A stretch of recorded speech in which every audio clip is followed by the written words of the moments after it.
Well, good morning, everybody. If I stand here, I hope I will not be completely obscured by the screen. I'm very pleased and honored to be speaking to you today, partly because I think this potentially is a very significant event in the history of Chilean education, but also because for me it's an opportunity to become familiar with yet another system of education, yet another model of thinking about a qualification framework. And as always, when you come to a country with which you're not very familiar, you're struck by a combination of two somewhat opposite things. On the one hand, Chile has a very distinctive education system, a distinctive context, distinctive traditions and distinctive processes and challenges. On the other hand, a lot of things are familiar. There is an awful lot about Chilean education that echoes, that resonates around the world. And it's this contrast between, as it were, the familiar on the one hand and the different and the distinctive on the other that I find is so fascinating about international comparisons. But it also means that although there's an enormous amount of international experience, as Mrs. Lemaitre was saying, of national qualification frameworks around the world, and therefore there's enormous scope for learning from other countries' experience, it must be learning that we're talking about and not borrowing and not copying. And in order to learn from other countries, we first have to understand how they differ, how the contexts differ, and how national qualification frameworks may differ. So I'm going to start off by saying a bit about how the contexts differ and how our national qualification frameworks differ. I'm very grateful for Mrs. Lemaitre for actually summarizing a lot of this and said a lot of what I'm saying echoes what she said. I'm rather pleased about that because there are some quite abstract ideas in here and sometimes a little bit of repetition may help. I hope to add one or two little points to what she said, but she made a very good explanation of some of the main differences. Now, I'm then going to take two examples reflecting the first two of the three models that she described. Scotland as an example of a communications framework, and then rather more briefly I'm going to talk about Ireland as an example of a reforming framework, and then I'll have some concluding comments at the end, including what I suspect is a very rushed and ill-informed comment on one or two aspects of the Chilean situation. So to start off with the conceptual framework, Mrs. Lemaitre referred to a number of definitions of a qualifications framework. In 2007, the OECD conducted a very large study of qualification systems for lifelong learning. And this is the definition that it produced. I'm just going to read the first sentence. A qualifications framework is an instrument for the development and classification of qualifications according to a set of criteria for levels of learning achieved. Two comments on that. First, it refers to development and classification. These are quite different processes. You classify existing qualifications, you develop new ones, or you might develop existing ones to make them somewhat different. And that tension between those two processes is one of the themes I will cover. Also, it says according to criteria for levels of learning achieved. Well, of course, many qualification frameworks are about much more than levels, although levels tends to be the sort of the common element which they all tend to possess. The quotation, I won't read it through, but it then goes on first to discuss ways in which qualification frameworks may differ, and then it concludes by saying, all qualification frameworks, however, establish a basis for improving the quality, accessibility, linkages, and public or labour market recognition of qualifications within a country and internationally. So there you've got this same theme, the similarities and the differences. Qualification frameworks differ, but they all try to address at least similar set of challenges. I'll say a bit more about that in a moment. Okay, so how do we understand those differences? First, and absolutely crucially, before you start thinking about a qualifications framework for Chile or indeed for any other country, you need to reflect on the nature of the country itself, the national context. Frameworks tend to work best in smaller countries. They tend to be most successful in countries where you have a policy culture that is reasonably centralized, reasonably uniform, that tends to involve consensus and partnership. They need a policy context where there is a considerable amount of expertise on qualifications on the various aspects of the design, in particular qualification frameworks and the technical issues involved with defining outcomes and defining levels. Then, of course, there are aspects of the education system which are very important. It helps to have an education system that's well developed. It also helps to have an education system with fairly uniform institutions. Very diverse, very fragmented systems are harder, but of course they're the ones that might need the framework most. So again, there's a tension in there. Again, depends on the nature of the labour market, how well organised it is, the role of the formal and informal sectors. And crucially, it depends on what a qualification actually means in the country concerned, and that of course can vary across different sectors.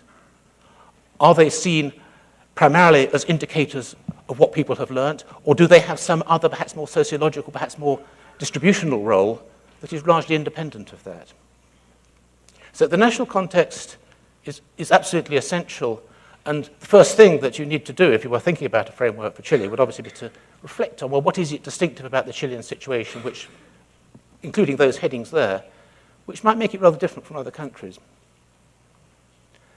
Second, as Mrs. Lemaitre mentioned, frameworks vary in their scope. There are sector frameworks which cover either a particular sector of the education system, like higher education, or possibly a particular sector of the labour market, a particular occupational area or industry. And then there are comprehensive frameworks which include all learning. And actually, even within comprehensive frameworks, it's quite useful to distinguish those which focus mainly on the formal mainstream education system, and those which also include all types of learning, including non-formal, informal learning, and obviously including prior experiential learning. One way which is very helpful, and I shall be coming back to this, of thinking about a comprehensive framework, is that many of them, you can think of them as a lot of sector frameworks with an overarching framework that links them together, and that's the comprehensive framework. And actually that's true of both of the two frameworks I'm going to describe later, and that's probably true of a majority of comprehensive frameworks across the world. Again, there are a number of design features that can vary quite significantly across frameworks. Scotland, I think, has the record number of levels with 12. Other countries have fewer levels. How those levels are described, the processes that Mrs. Lemaitre described of trying to define levels in terms typically of knowledge, skills, and competence, or some variation on that theme. That can vary. In Germany, for example, they do it on the basis of a much more holistic concept of professional and personal competence. Some frameworks identify and distinguish fields of study or types of qualifications, some don't. Some include credit as an inbuilt part of the framework, like the Scottish one. Others don't. Some are tight. They have very precisely drawn rules or criteria for what types of qualifications can fit. Others are loose and much more open.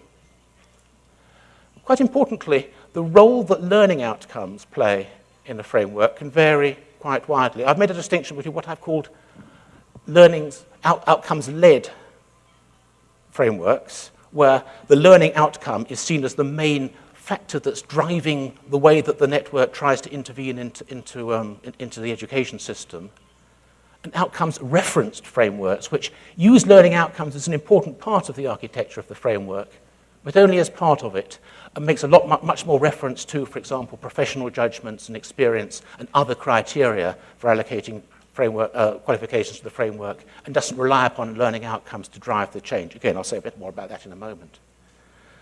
And again, frameworks vary very much according to how they're led, the roles of the stakeholders.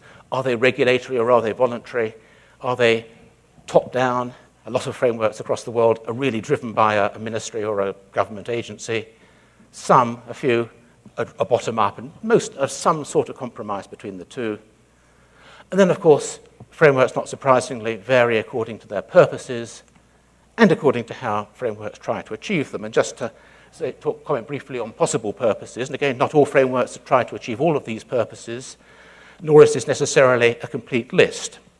but frameworks may aim to improve the understanding of the learning system as a whole by enabling you to relate different qualifications to each other and the different parts of the system to each other. They can be used to increase the coherence and coordination of that system. They can be used to promote access to that system or to encourage transfer and progression between parts of the system, between different pathways, between different institutions. They can be used to help to recognize existing skills. They can be used as an instrument of accountability or control or regulation. Very often they're used to update and extend standards, or perhaps more crucially, to make those standards more consistent across different parts of a diverse or fragmented system. They can be used to enhance the quality of learning. They can be used to make education more responsive to the demand, whether from employers or learners or others. They can be used to promote mobility. And very often they can be used to link the national qualification frameworks to a transnational framework. And indeed, if you look at many of the European frameworks that have been developed, all European Union countries are now trying to develop a framework. In many cases, the immediate reason they wanted to do so was because it was seen to be the only realistic way in which they could link their own qualifications to the European qualifications framework. And they saw that as necessary in order to remain as sort of full members of the European education and labour markets. Of course, having got that purpose in mind, they then, of course, found other useful things to do with their framework. That's a fairly familiar list. If you read the books on frameworks, the guides, the manuals, they'll all come out with a list that at least is similar to that. Sometimes they'll refer to sort of broader aims, which you might call second-order objectives, such as promoting lifelong learning, or even, as in the case of the first South African framework when it was introduced, promoting social and economic transformation. What you will see not quite so often is an attempt to try to say what are the mechanisms by which qualification frameworks, what are the change processes which qualification frameworks introduce by which they hope to achieve those purposes. This is a very abstract list, and I hope I can at least illustrate a little bit of it later on. But I've suggested that there are at least 7 mechanisms, 7 change processes. I don't like the term mechanisms. It sounds too mechanistic, as qualification frameworks are not mechanisms. First, qualification frameworks introduce the common language of levels, the language of outcomes, the language of credit points, the language of types of qualification, perhaps. If different people speak the same language, it's easier to coordinate their activities, even if they're not actually speaking to each other. So a common language is a precondition for introducing a more coherent system for some of those objectives like access and promoting progression. Many qualification frameworks, in fact, most qualification frameworks, are perceived to have improved stakeholder engagement and coordination. The very fact of trying to develop a qualification framework means that you have to bring people around the table who may not have met very often around a table before. In Europe, many countries found that the qualifications framework was the first occasion on which many of their vocational education and training institutions actually met with higher education institutions in a constructive way, actually planning educational policy. But of course, stakeholder engagement and coordination is also a means of fulfilling a number of those other objectives that I just referred to. Frameworks, perhaps most simply, many frameworks are regulatory. In order to put your qualification in that framework, it has to meet certain conditions, and so the framework itself is the instrument of regulation. And closely linked with that, and of course this is an important theme of this conference, many frameworks are very closely linked. I think all frameworks will be linked in some way or another with systems of quality assurance. And sometimes they provide, as it were, some of the conceptual tools for that system, as well as some of the regulatory and governance context for that system. Many frameworks involve the unitization of qualifications, and again, this can be seen as a way, for example, of trying to make the system more flexible and more responsive. Unitization is often seen as a precondition for effective credit transfer processes. So again, unitization is another mechanism often associated with frameworks by which they might try to achieve their outcomes. 6, frameworks, and Mrs. Lemaitre described this in some detail, typically try to make individual qualifications more transparent, make it easier to know what the qualification represents, typically through the learning outcomes approach. And that, again, is a way by which, for example, the learner can have more control over education, can know better what it is that they're signing up to if they're entering a course, that users can know what a qualification represents, makes it easier to plan routes between different qualifications. And finally, and perhaps rather nebulously, qualification frameworks may rely upon cultural change to achieve their objectives. Now, I've gone through that list in detail because, again, I think this has relevance to how any one country approaches a qualifications framework. Which of those change processes a Chilean framework or particular sectors of that framework would rely on will depend on the Chilean context. In Europe, some political scientists say that there are three principles by which governance can operate: markets, networks, and hierarchy. They respectively can be associated with different change processes. Market processes tend to refer to making individual qualifications more transparent. Networks might get involved stakeholder engagements. Hierarchical models of governance are more likely to proceed through regulation. So again, thinking about the context, thinking about how the change processes would fit in with that context. Also, it depends on the time scale you're thinking of as well. Some of those things, like cultural change, can take decades, if not longer. Mrs. Lemaitre has saved me a bit of work here because I was going to talk about, or I will still just briefly mention, the three types of framework, which are a way of trying to bring together some of those distinctions I've just been talking about in more detail. And although in a moment I'm going to suggest that you need to treat this typology with a bit of caution, nevertheless, it's helpful for thinking about possibilities. And so you've got the communications framework, which starts from the existing system, describes it, and aims to make it more transparent. Itself does not drive change. It's a tool for change. Other things need to drive change. At the other extreme, you've got the transformational framework, which starts from where you're trying to get to, the future system, and it aims for radical change, and it tries to drive that change. And in between the two, you've got a reforming framework, which starts from the existing system, and does a lot of the things that the communications framework may try to do, but does try to do a bit more as well. It recognizes there are parts of the system or aspects of the system which need more radical reform, and it tries to be the driver for those reforms. But I've talked in terms of the other extreme, and of course you might want to think about this distinction as a continuum. On the one hand, you've got, at the left-hand end, you've got communications frameworks which describe the existing systems, are tools for change, have a loose design, are outcomes referenced typically in the way that I've described it, don't rely centrally upon learning outcomes to drive the change, and they're usually voluntary. And on the right-hand side, at the other end of the continuum, you have transformational frameworks, which, as it were, do the opposite. But, and here's an important point, and it'll come across, I think, when I talk about the Scottish and Irish cases. NQFs, comprehensive national qualification frameworks, are not homogeneous entities. As I said, most of them can be understood as embracing a number of different sub-frameworks or sectoral frameworks.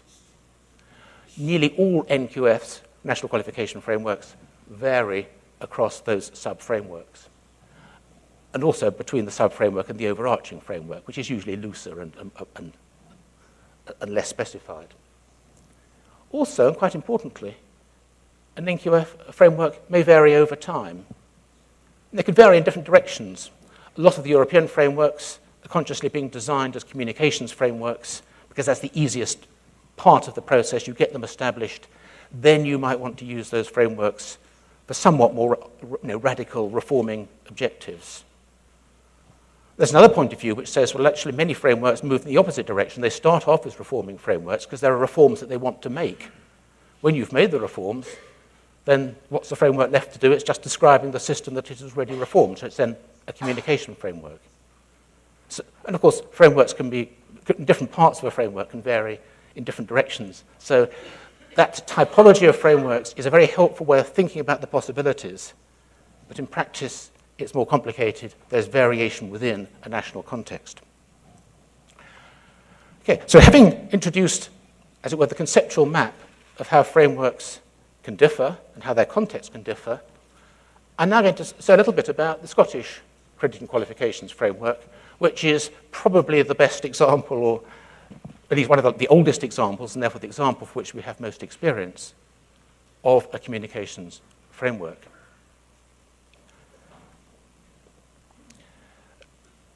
First, and importantly, I need to say a little bit about the national context.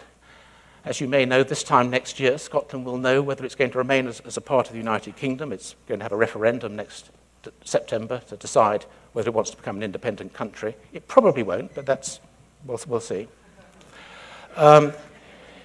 It has a separate education system within the United Kingdom, and in a sense that is largely self-governed already, although obviously within the constraints of being part of a single state.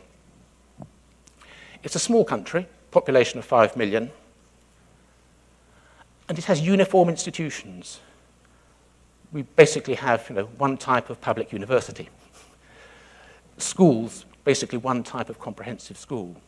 A lot of the other features of the Scottish system are fairly uniform and easy to understand, with the principal exception actually of the qualification system.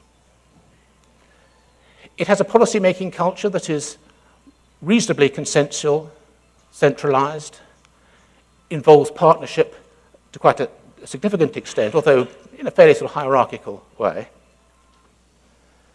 And in Scotland, since, well, at least 1983, so 30 years ago, there's a reform called the Action Plan.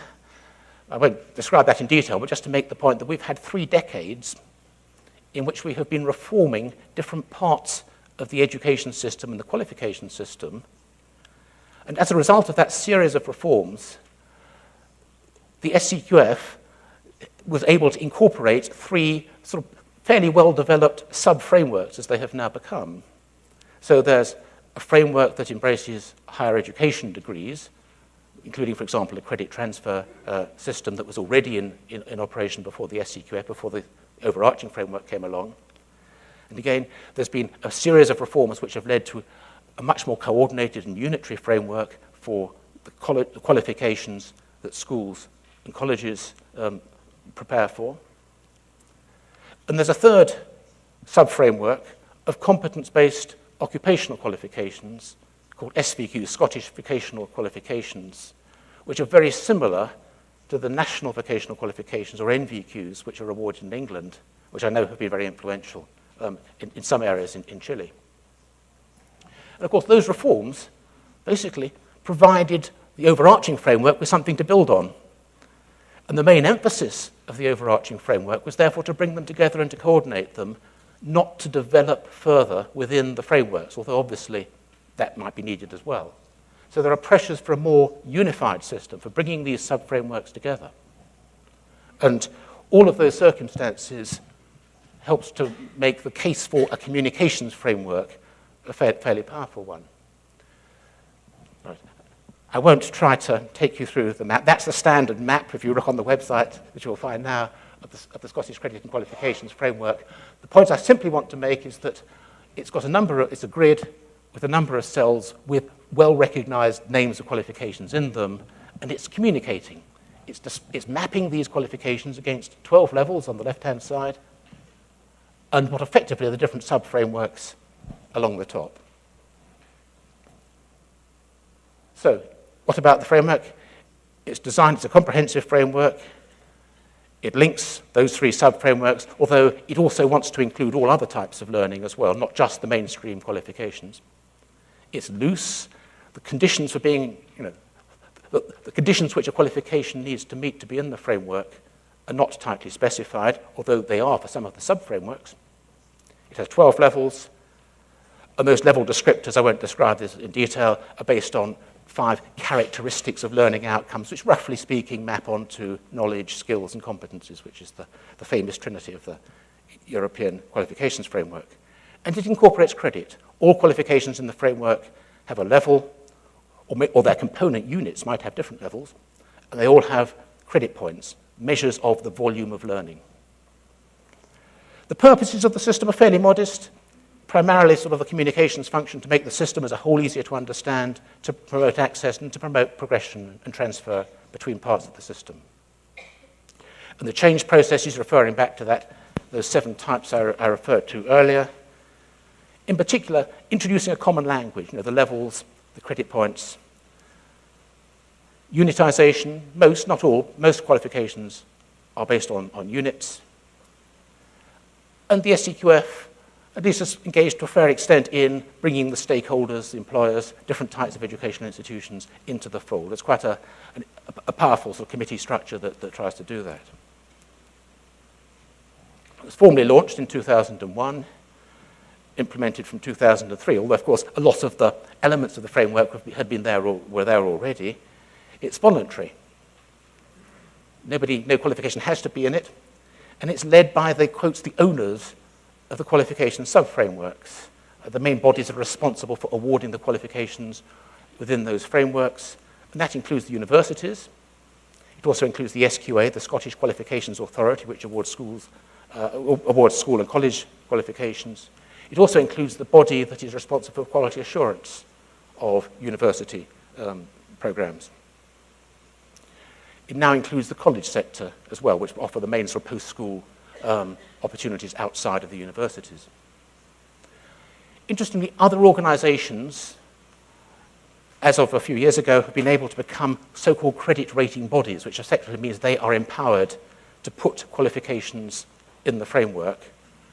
They're the gatekeepers, together with the main leaders of the sub-frameworks. In order to become a gatekeeper, they have to demonstrate a commitment, good quality assurance processes. And it's significant that most of these credit rating bodies are there because they are credit rating their own qualifications. An early example was the Scottish Police College, which trains policemen in Scotland.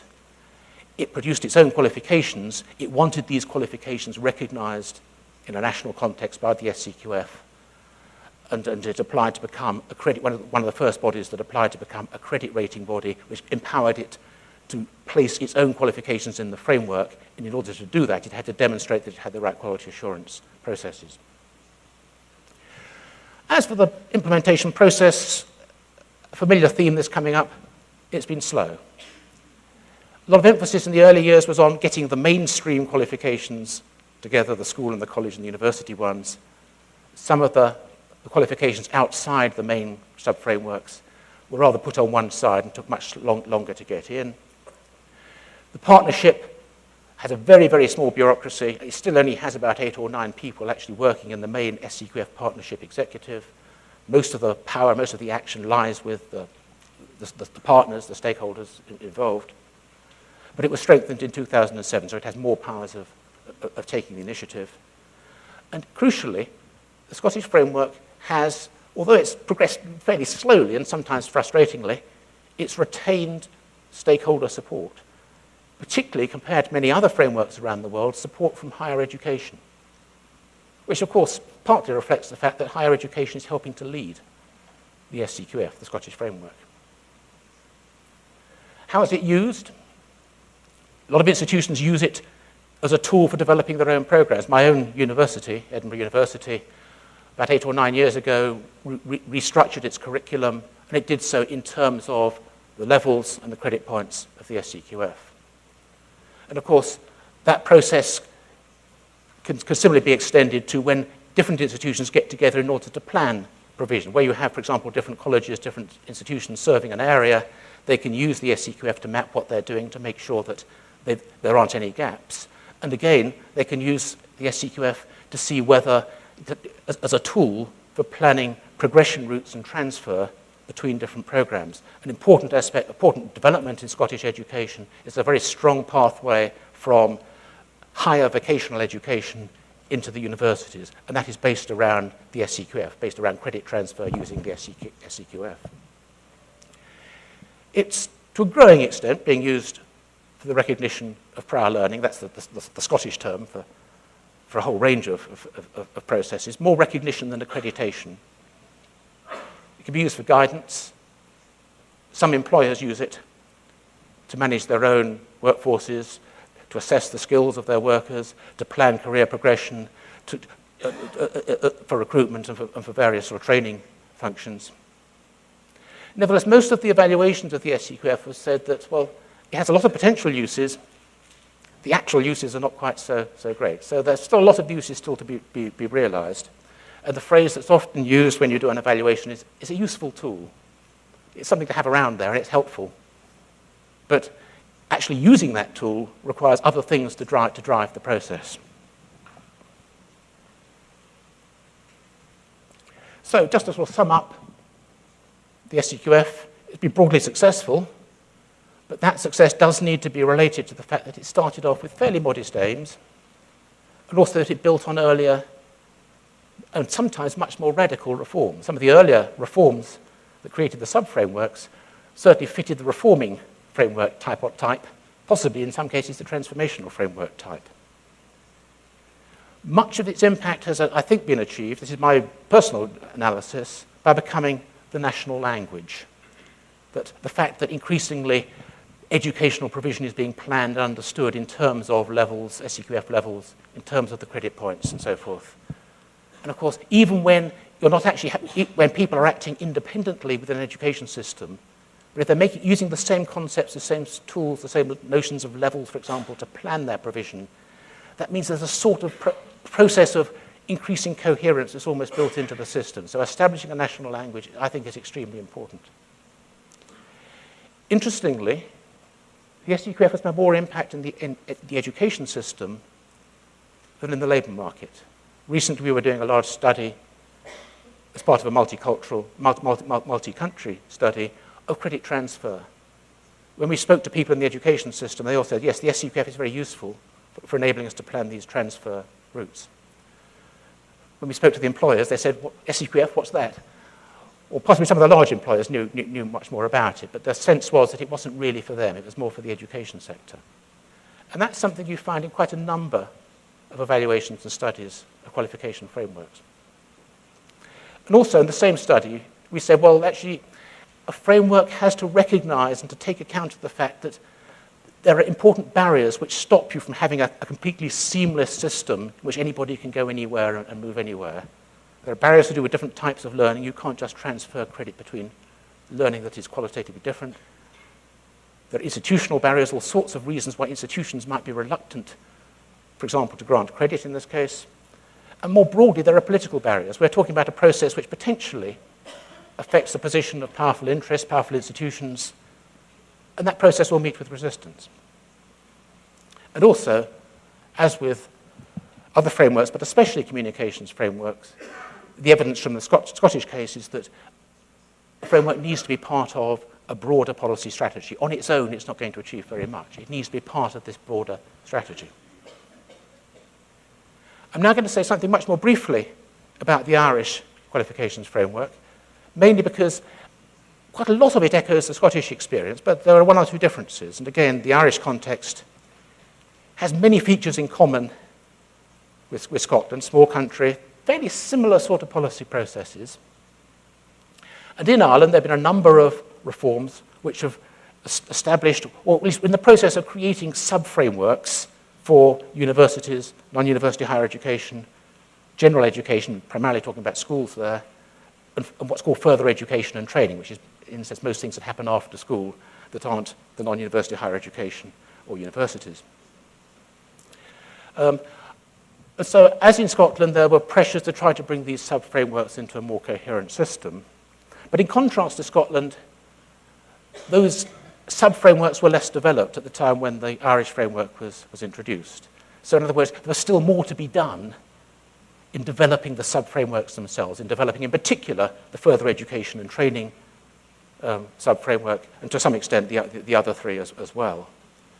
Another interesting feature about Ireland, which is possibly more pronounced than in Scotland, is that the European influence has been strong. Ireland's a small country, whereas Scotland at least has the United Kingdom as a sort of larger body within which, for example, to establish the credibility of its universities.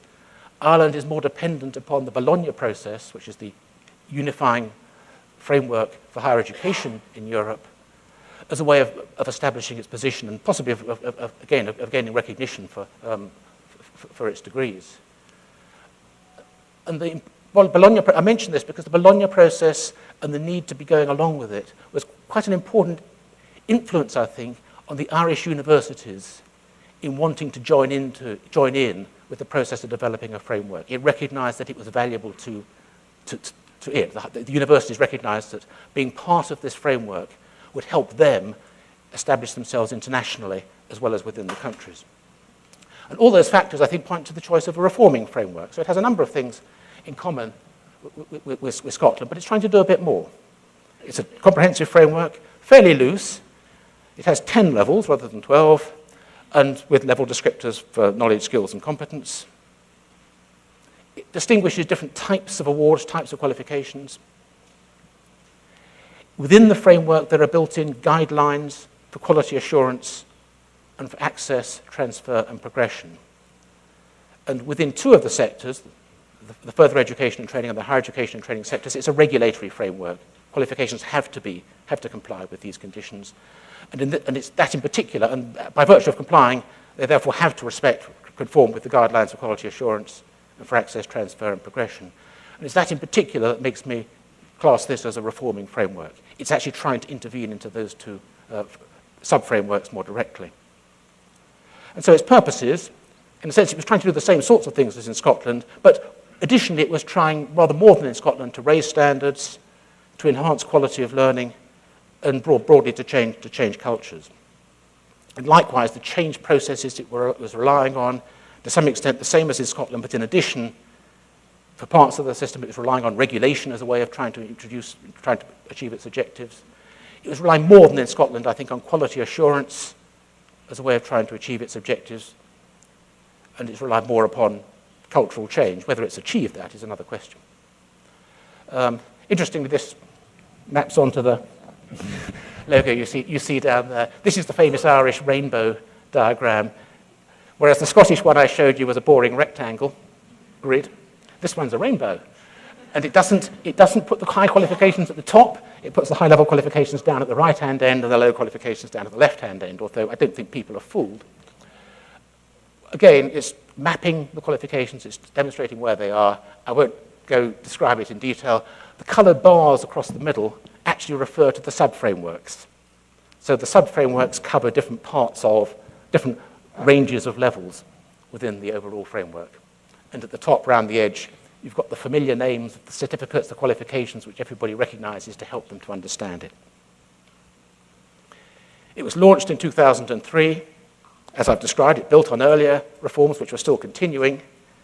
It was initially led by a single National Qualifications Authority of Ireland, together with separate councils which awarded the qualifications and also were responsible for quality assurance in the sub-frameworks.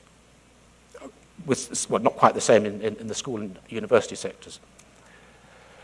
Last year, after quite a long period of discussion and planning, at the end of last year, these merged into a single body. So you have a single body, Quality and Qualifications Ireland, responsible for essentially managing the qualifications framework, for awarding the qualifications many of the qualifications in the different subsectors of the framework, and for quality assurance across the framework.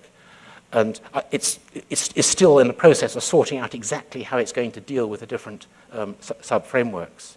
But what I think this means is that, to begin with, the emphasis was very much upon developing the sub-frameworks, developing the sectors. Now the emphasis is much more upon how you bring them together, how you integrate them. A lot of the issues that were discovered early on had to do with people moving between the sub-frameworks, the differences between the sub-frameworks. As in Scotland, stakeholder engagement, I think, has been fairly effective. Okay, and conclude a number of issues. NFQ, incidentally, is the Irish acronym, National Framework of Qualifications. It's been reasonably successful. I mean, I think it's been at least as successful as the Scottish one, given that its aims were more ambitious and it started from a somewhat different point. But, a familiar story, the implementation's been slow, the impact's been slow, and the impact has been variable across sectors. Schools have barely been affected until about 2 or 3 years ago by the framework. They are now going through a period of curriculum reform, and I think this will actually bring them into line. One reason for that is that schools in Ireland, as indeed in many other countries, are obsessed by the application process for higher education based on a centralized higher education process where people basically have to maximize the number of points they receive through their end-of-school leaving certificate, and that's used to distribute university places. And of course, the philosophy that underlies that system is rather different from the philosophy that underlies the National Qualifications Framework, which is much more about recognizing what you've achieved rather than ranking you. It's been slow to integrate the sub-framework, so that I think is now changing, and there have been issues to do with whether the language has differed across the sub-frameworks, whether the criteria have been similar. But more generally, there's been a concern. A few years ago, I was a member of a team that conducted a framework implementation and impact study, and we found a lot of people saying, well, all these sort of cultural changes, all these changes in teaching, learning, changes in raising the status and the value of students, they've been rather superficial. Not much has really happened. We also discovered anomalies in how existing qualifications have been placed. I say anomalies, but actually they're what you might call pragmatic, politically wise decisions. For example, all apprenticeships were placed at the same level of the framework, although a more sort of technical analysis would suggest that they would cover 2, probably 3 levels. And another familiar theme, the impact of the framework needed strong drivers, strong factors from somewhere else, strong influences from somewhere else to make them to be realized.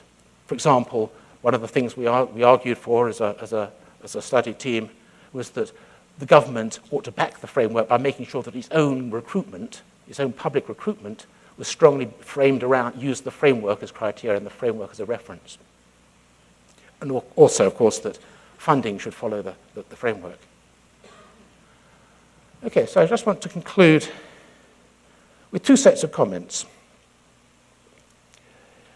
First, when we did that study, and this was actually drawing on not just the Irish experience, but also the Scottish experience, and the other international member of the team was Francis Kelly from New Zealand, so we had New Zealand experience represented as well. We suggested that there was actually a common model of change which should guide or influence many frameworks. And of course, Mrs. Lemaitre's presentation, I think, echoed quite a lot of these points. But the starting point, of course, is that a national qualification framework isn't simply a technical instrument. It's a social construct. It's socially and politically determined and shaped. It's not just about getting the levels right and getting the technical decisions right. It's about trust. It's about understanding. It's about culture. I just mentioned it's about pragmatic compromises. That means that if you're introducing an NQF, you need long time scales. It takes a long time for all this understanding to build up, for trust to develop, for culture to change especially. It needs stakeholder involvement and partnership again in order to create those same conditions. It needs a loose design, but also a design that can vary across the different subsectors and sub-frameworks. I apologize for this term. I use the term iterative alignment, by which I mean the process of introducing a framework is an iterative process, it's an incremental process, step by step. Some of those iterations consist of a mutual adjustment, a process whereby the framework changes a bit. Then what actually happens in the world of education and training, in the learning world, changes a bit to match the framework. Then the framework changes a bit again to match what's going on in the real world. So it's this coming together of the framework and practice. And again, Mrs. Lemaitre, I think, described that process very effectively.